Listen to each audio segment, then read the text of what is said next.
Não possuo prata nem ouro, mas o que eu tenho, isso lhe dou. E esse versículo, está no capítulo 3 do livro de Atos. Nós vamos ler agora, juntos, que fala sobre a cura de um coxo. Vamos lá? Pedro e João subiam ao templo para a oração da hora nona.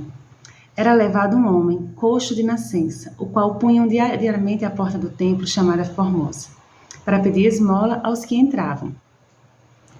Vendo ele a Pedro e João, que iam entrar no templo, implorava que lhe desse uma esmola. Pedro, fitando-o juntamente com João, disse: Olha para nós. Ele os olhava atentamente, esperando receber alguma coisa. Pedro, porém, lhe disse: Não possuo prata nem ouro, mas o que tenho, isso te dou. Em nome de Jesus Cristo, o Nazareno, anda. E tomando-o pela mão direita, o levantou. E imediatamente seus pés e tornozelos se firmaram. De um salto se pôs em pé. Passou a andar e entrou com eles no templo, saltando e louvando a Deus. Viu todo o povo andar e a louvar a Deus, e reconheceram ser ele o mesmo que esmolava, assentado à porta formosa do templo. E se encheram de admiração e assombro, porque isso lhe acontecera. Apegando-se ele a Pedro e a João, todo o povo correu atônito para junto deles no pórtico chamado de Salomão. À vista disso, Pedro se dirigiu ao povo, dizendo: Israelitas, por que vos maravilhais disto, ou por que fitais os olhos em nós, como se pelo nosso próprio poder ou piedade o tivéssemos feito andar? O Deus de Abraão, de Isaque e de Jacó, o Deus dos nossos pais, glorificou a seu servo Jesus, a quem vós traístes e negastes perante Pilatos, quando este havia decidido soltá-lo. Vós, porém, negastes o santo e o justo, e pedistes que vos concedessem um homicida.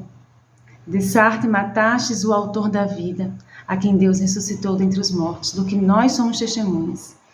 Pela fé em o nome de Jesus, é que esse mesmo nome fortaleceu a este homem que agora vedes e reconheceis. Sim, a fé que vem por meio de Jesus deu a este saúde perfeita na presença de todos vós. E agora, irmãos, eu sei o que fizestes por ignorância, como também as vossas autoridades. Mas Deus assim cumpriu o que antes anunciara, por boca de todos os profetas, que o seu Cristo havia de padecer. Arrependei-vos, pois, e convertei-vos, para serem cancelados os vossos pecados, a fim de que, da presença do Senhor, venham tempos de refrigério, e que envie ele o Cristo, que já vos foi designado, Jesus, a qual é necessário que o céu receba até os tempos da restauração de todas as coisas, de que Deus falou por boca dos seus santos profetas desde a antiguidade. Disse na verdade Moisés: O Senhor Deus vos suscitará dentre vossos irmãos um profeta semelhante a mim. A ele ouvireis em tudo quanto vos disser. Acontecerá que toda a alma que não ouvir esse profeta será exterminada do meio do povo. E todos os profetas, a começar com Samuel, assim como todos quantos depois falaram, também anunciaram estes dias. Vós sois os filhos dos profetas e da aliança que Deus estabeleceu com vossos pais, dizendo a Abraão: Na tua descendência serão abençoadas todas as nações da terra. Tendo Deus ressuscitado o seu servo, enviou-o primeiramente a vós outros para vos abençoar, no sentido de que cada um se aparte das suas perversidades. Amém? E mais uma vez, Pedro prega arrependimento. Mais uma vez, nós lemos sobre arrependimento e confessar nossos pecados.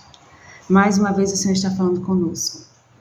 Porque esse sermão de Pedro, está lá no capítulo 3, versículo 19, ilustra os dois lados do arrependimento. Isto é, desviar-se do pecado com tristeza e voltar-se para Deus em fé.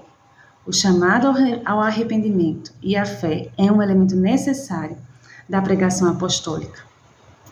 Não é essas pregações que a gente ouve que só tem coisas boas, só tem coisas boas. Ok, tem coisas boas, até porque depois que a gente se arrepende dos nossos pecados, depois que a gente se converte, acontece realmente uma coisa muito boa, uma coisa maravilhosa, que só Deus pode fazer, que é cancelar os nossos pecados. É como se eu e você tivéssemos uma dívida muito grande. E alguém dissesse assim: não, você não tem mais essa dívida. Foi cancelada. E você estava preocupado com essa dívida porque não podia pagar. E alguém chega e diz assim: foi cancelada. Assim são com os nossos pecados. Quando nós nos arrependemos, confessamos, o Senhor nos perdoa e cancela todos os nossos pecados. Então, tanto a pregação precisa ter esses elementos, de nos levar a refletir sobre o nosso pecado, de nos levar a se arrepender de nossos pecados, de nos levar a se converter. Aí você pode dizer assim, mas eu já sou crente há um montão de tempo. Mas eu não canso de repetir isso. Diariamente a gente precisa analisar, examinar a nós mesmos para ver se existe algo de ruim no nosso coração. Pedir para o Senhor sondar o nosso coração, nos revelar o que há de mal no nosso coração. Para que a gente se converta diariamente, que a gente se arrependa diariamente, que a gente se aproxime do Senhor diariamente. Amém? E até o próximo capítulo. Deus abençoe sua vida.